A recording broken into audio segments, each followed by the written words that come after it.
everyone, it's Jessica with that hashtag show, and I'm here today with Jade Halley Bartlett, who's the writer director of Miller's Girl.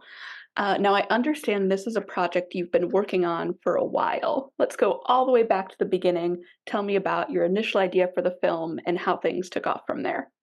So I was an actress living in New York City. This is post-recession, so 2011, and I was bartending.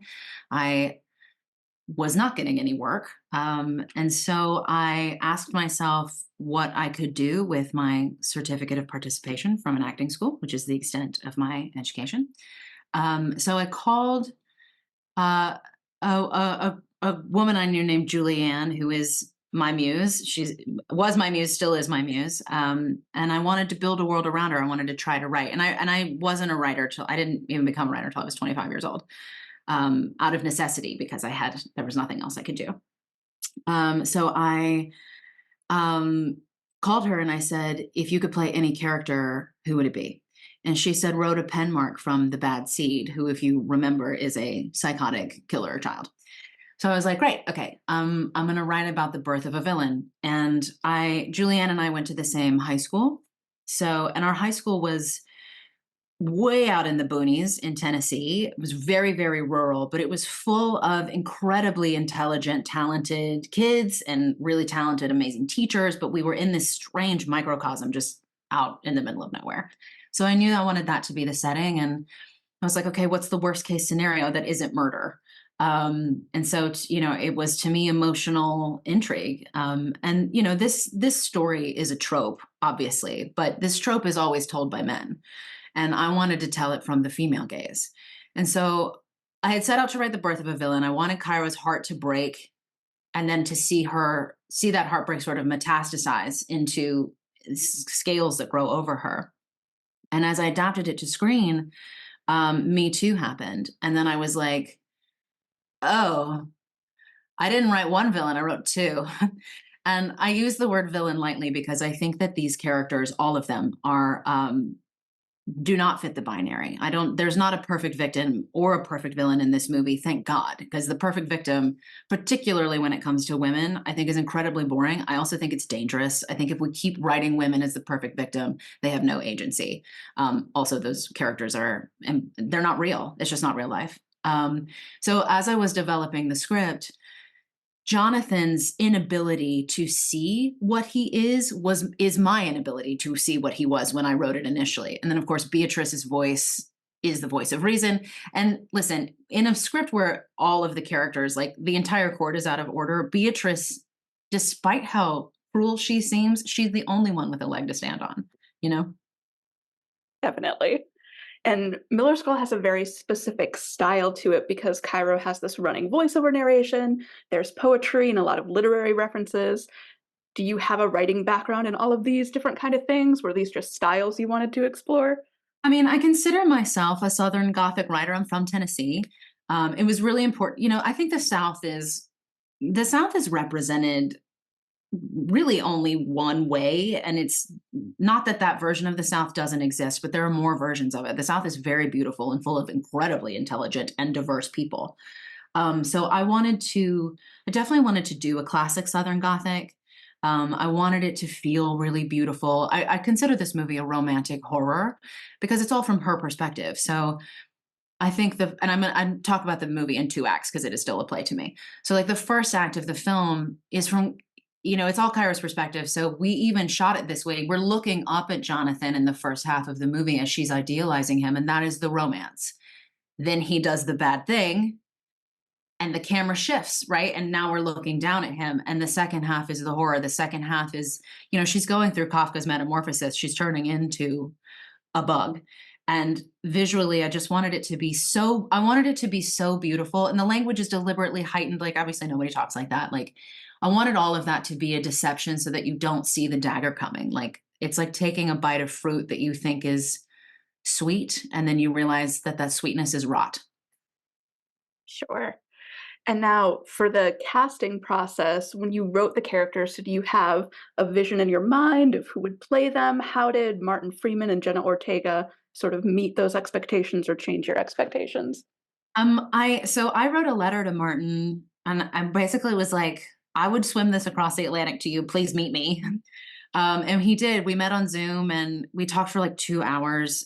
I've been like, I'm like a diehard Martin fan. Like I'm like a scary fan. Like his performance in Fargo. Are you joking? He's so good. He's just, he's like the Mikhail Baryshnikov of actors. I don't know what to say.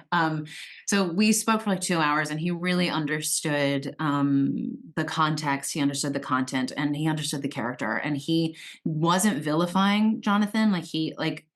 We'd had a pretty robust search for for actors to play these roles. And a lot of people were really scared of this content. And of course, I understand why, but Martin chose in our conversations, and I think in the way he plays him, to play him really human. Jonathan doesn't know what he is. Now that makes Jonathan ultimately really terrifying as an individual, but playing him, Martin didn't play him that way. Martin played him with so much warmth and humanity that you can relate to that character. He played him in such a way that it kept Jonathan from being a capital V villain, which is really important to me. And then Jenna, of course, Jenna totally disarmed me when I met her. She told me things about that character that I'd never vocalized aloud. So it was like she like climbed inside my head. And Jenna's a very funny person, but she grew up in the desert.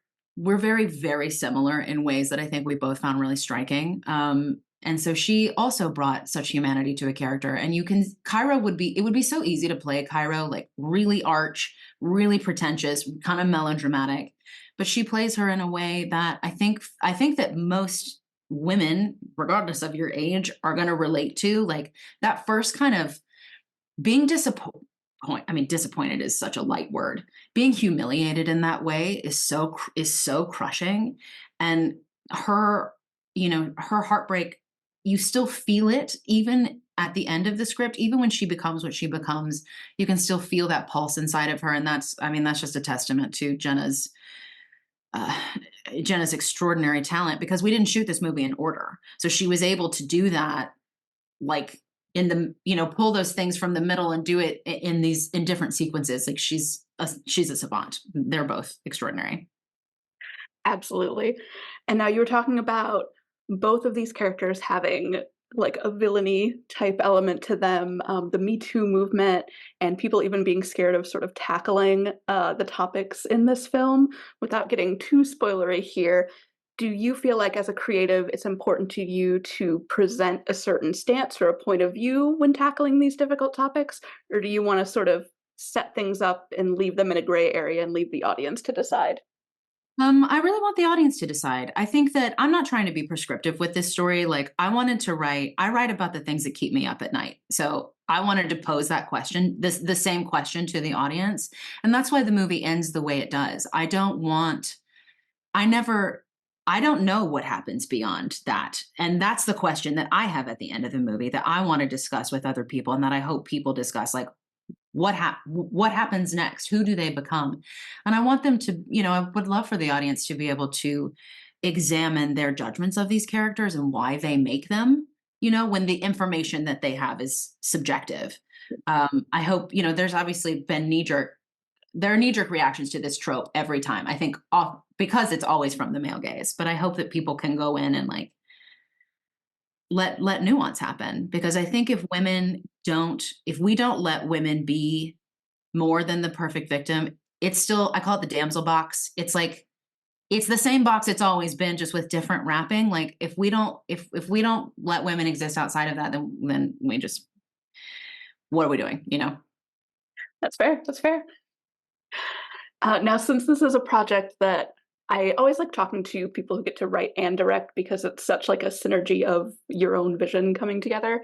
So what is one scene from the film that is maybe most like what you originally envisioned it to be? Or if you like one scene that really changed dramatically from when you first wrote it to when you went and actually shot it? That's a great question. The movie looks exactly as I pictured it in my mind. Our heads of department, all of them were like heads of department, the entire crew, the executives on this movie, everybody understood the assignment. So it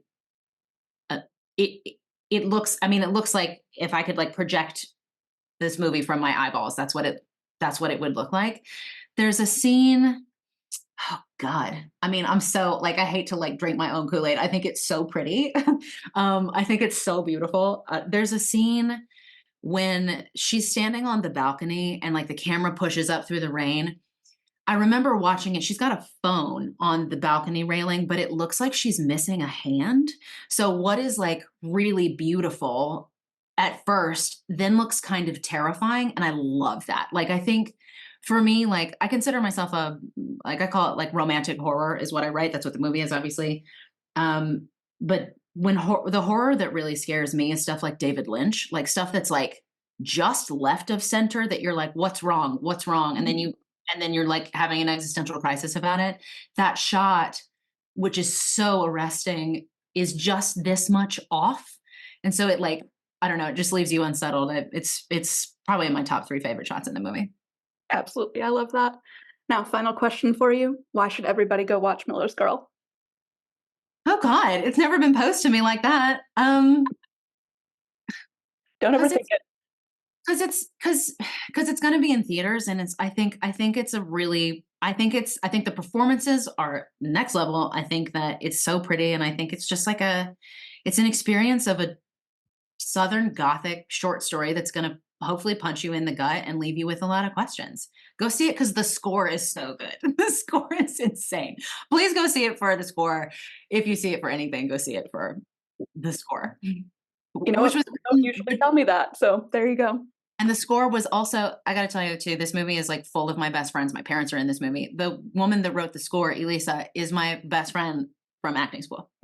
Oh, that's really fun. Yeah, go Right. see it for the score. Shout out to her. Alright. Awesome. Well, thank you so much for talking with me, and sorry my camera was not working when I came Oh, on.